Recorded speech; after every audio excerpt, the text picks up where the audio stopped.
Les Gorgans, c'est une famille de Roms que je rencontre lorsque je suis étudiant à l'école de photographie d'Arles. Ce sont des Roms français installés en France depuis plus d'un siècle. Je les rencontre sans avoir une idée très précise de ce que je vais faire au départ.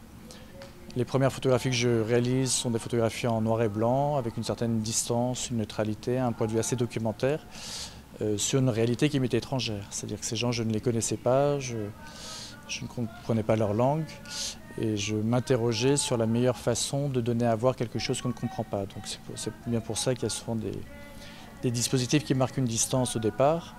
Donc là j'ai 24 ans et je fais pendant 3 ans ce travail avec cette famille.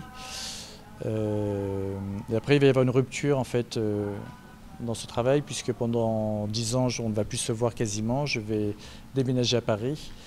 On garde le contact, mais il n'y a plus d'images de fait. Et au début des années 2010, je me dis qu'il est peut-être intéressant de continuer l'histoire, de les retrouver, sans savoir si eux seraient d'accord pour le faire d'ailleurs, mais très vite, voilà, je retourne à Arles, chaleureusement accueilli, on recommence à faire des photographies.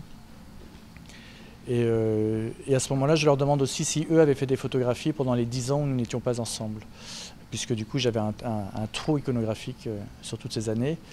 Et il se trouve que la photographie numérique était apparue et qu'eux-mêmes avaient fait quelques images qu'ils vont me confier.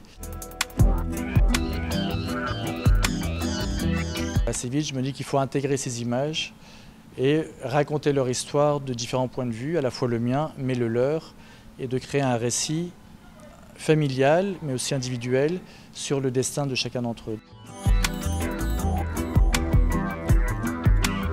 Cette exposition, c'est un peu le miroir inversé de la partie historique que l'on voit avant, qui interroge beaucoup la question des stéréotypes et la construction d'un regard sur une communauté considérée comme différente.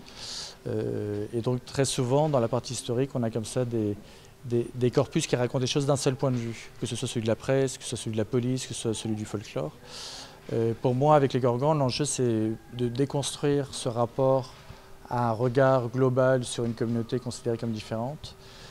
C'est plus de parler de la singularité du destin de vie de chacun et de ne plus désigner des gens par une appartenance communautaire dans laquelle ils ne se reconnaissent pas forcément d'ailleurs, mais plus de parler d'individus, de Johnny, de Sylvia, de Priscilla, etc.